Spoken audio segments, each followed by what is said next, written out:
Hello viewers, welcome to my channel The Spice Route. Today we are actually going to show you another request that came in from one of my friends to make a Tamil Sambhar. It is otherwise known as the Arachuvitta Sambhar, which is typically made in a Tamil household. And it's made with grinding some fresh spices and pulses together and making a paste of it and making the sambar with that. So I'll tell you what the ingredients are right now. So we're going to do it in two different distinct ways, right? So the first one is some of the pulses that we're going to use for grinding, some of the ingredients that we're going to use for grinding. We'll start with that. We're going to dry roast the following things that we have. Actually, not even dry roast, but we add a little bit of a couple of drops of oil to roast it. We're going to roast about one and a half teaspoons of chana dal, about half a teaspoon of jeera, about 1.5 teaspoons of dhania or coriander seeds, about 1/4 of a teaspoon of pepper, black pepper, 2 or 3 dry red chilies, and less than 1/4 of a teaspoon of methi seeds or fenugreek seeds.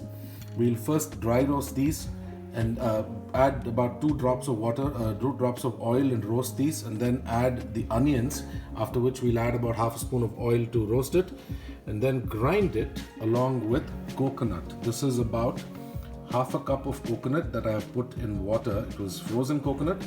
Just to defrost it, I put it in some water. We will not use the water for grinding though. Then the vegetables that we are using for the sambar are onions. I have some curry leaves here that we'll use for tempering. We have some drumsticks, and we have 2 drumsticks. We have a little bit of radish that I cut up. We have 2 tomatoes that I chopped up as well. We also have here some cilantro for garnish. And then for tempering, we have some hing. We have mustard seeds. We have tamarind concentrate here, which we'll use about 2 teaspoons of tamarind concentrate. Some of the spices we use are about 1 spoon of sambar powder. If you don't find it, you can use rasam powder. If you don't have that either, it is okay to skip this. This just adds a lot of flavor. We have a little bit of turmeric. We're going to use about half a teaspoon of that. We have salt, and the most important ingredient for sambar, which is tur dal. I have already boiled the dal. It is cooked, and I'm going to use only half of this. The other half I will be using it for something else. This is 1 cup. Use half a cup. So now we have a pan. I've added about 2 teaspoons of oil in it. In this kind of sambar, we just start with the tempering directly. Okay, so I'm adding about half a teaspoon of mustard seeds, and it will start spluttering fairly quickly. The oil is hot, and I add to that hing. And I'm going to add about 1/4 of a teaspoon of hing. I'm going to mix this up a little bit, and then to that I'm just going to add onions along with the curry leaves. We're going to allow that to fry, but I'm also going to add the other vegetables at the same time. We're going to just fry it for a couple of minutes, then add water and the tamarind, and I'll show it to you right at that point. So you see how I just fry it like such, and at this point I'm going to add, this is just about 30 seconds of frying. I don't need to fry the vegetables until they are brown or anything because it's going to cook in the tamarind water. So I'm going to add my tomatoes at this point. Let this also fry for about 30 seconds or so, and then we will add water to it. I'll show it to you at that point. So I'm adding about 1.5 cups of water right now. We will add more water. This is primarily to cook the vegetables, okay? So I'm adding about 1.5 cups. In fact, I'm going to go and add another 1.5 cups right now.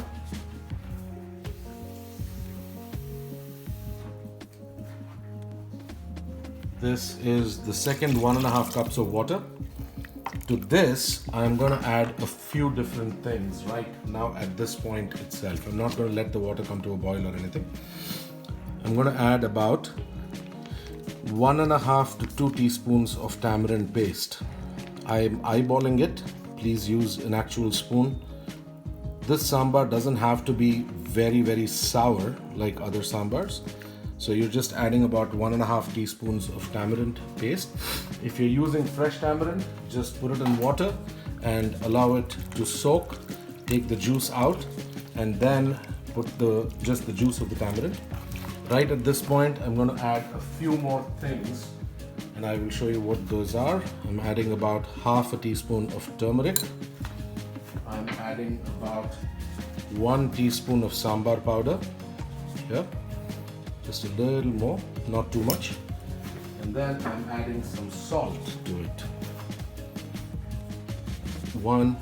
That's 1 teaspoon. That's 2 teaspoons and a half. And I'll taste the salt at the very end and adjust as necessary. And we're just going to mix this up. Move the flame to a high. And you will notice the flame is in a high. And allow the water to cook the vegetables that are there inside. And this will take about 20 minutes or so, 20 to 25 minutes for the vegetables to cook well.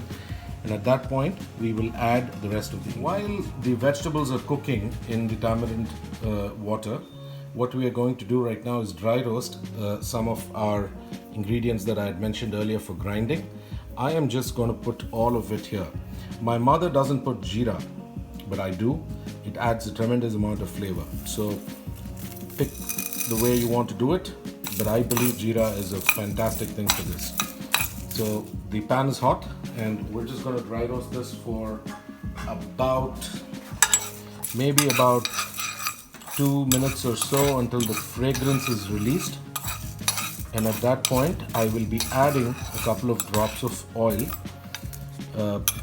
Again, I try and make this my own, right? So we anyway have to add oil when we add the onions. So I just add some oil. Allow this to cook or fry in the oil just a little bit.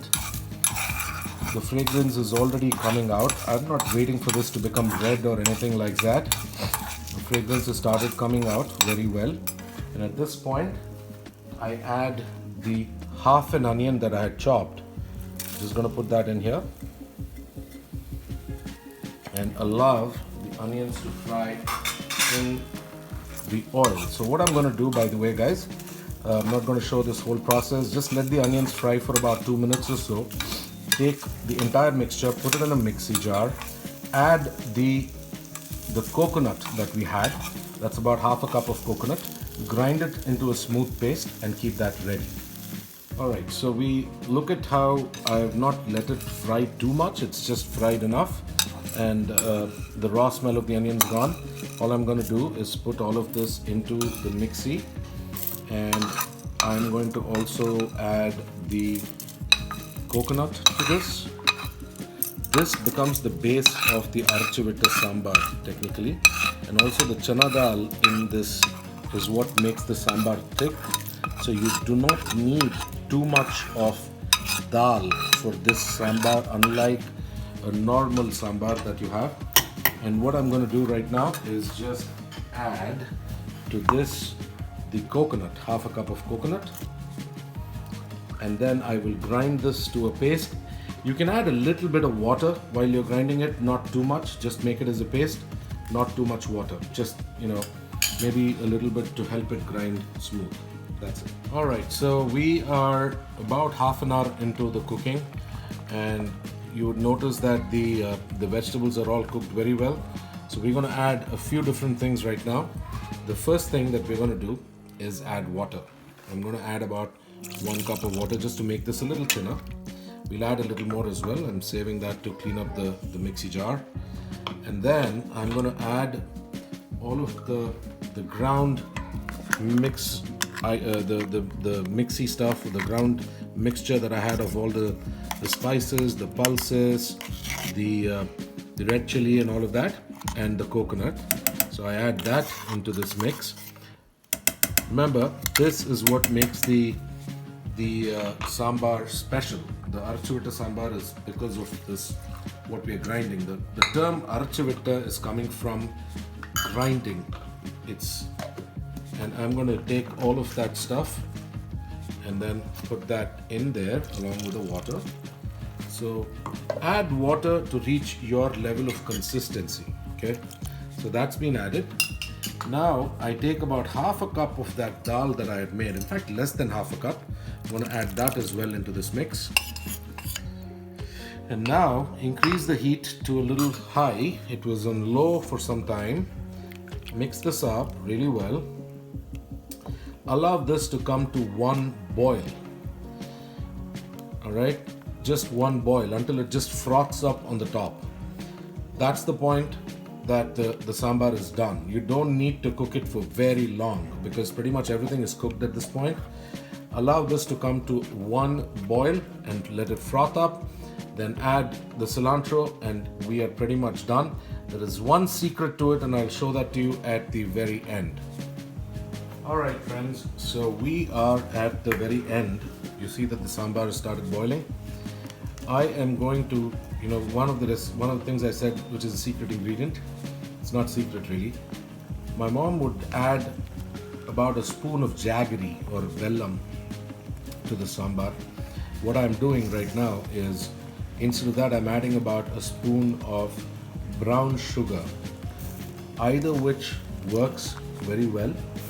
Just add about 1 teaspoon of brown sugar into the mix. Always anything made with tamarind, add a little bit of sugar or jaggery to it, makes a world of a difference.